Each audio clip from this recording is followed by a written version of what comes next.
Le président chinois Xi Jinping a visité la province du Guangdong du 22 au 25 octobre.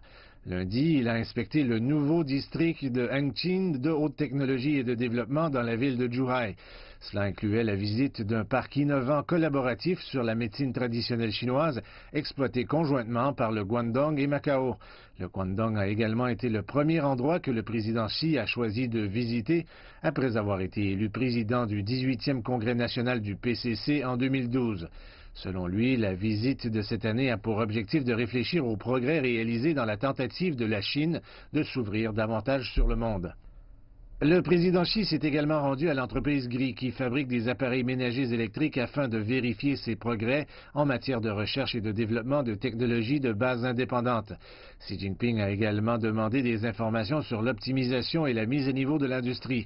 En parlant avec des chercheurs, le président a souligné l'importance de l'innovation indépendante. Les chercheurs ont promis de promouvoir l'innovation et de faire en sorte que le monde aime les produits fabriqués en Chine. Le président chinois a déclaré que le développement déséquilibré des zones urbaines et rurales constituait la principale lacune du développement de haute qualité dans le Guangdong.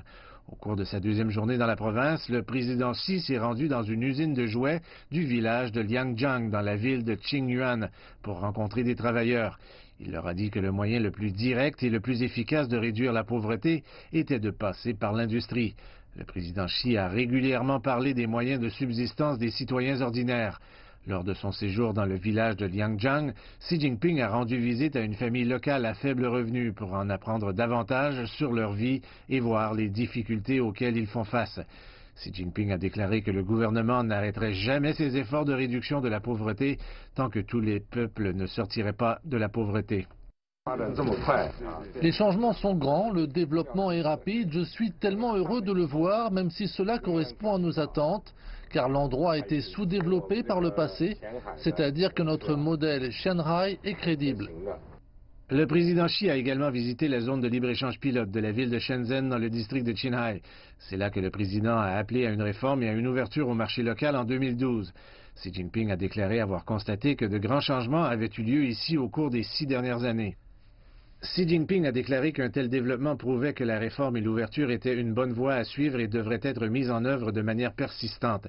Il a également déclaré que Shenzhen devait fermement promouvoir le développement de la région et renforcer sa coopération avec Hong Kong et Macao.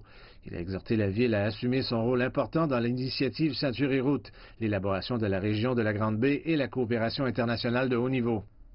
Le président Xi s'est ensuite rendu à Guangzhou où il en a appris davantage sur la recherche, l'innovation, les ventes et les exportations de petites et moyennes entreprises. Les petites et moyennes entreprises peuvent faire de grandes choses. En fait, le gouvernement accorde un traitement égal aux grandes et aux petites et moyennes entreprises. Les petites et moyennes entreprises jouent également un rôle essentiel dans le développement économique national qui offre de grandes perspectives. Il a ajouté que les petites et moyennes entreprises apportaient une contribution importante à la Chine et avaient beaucoup de potentiel. Il a déclaré que le pays va promouvoir de meilleures conditions et environnements pour les entreprises, les soutenir et les aider à résoudre leurs problèmes pratiques, notamment en matière de politique et de financement.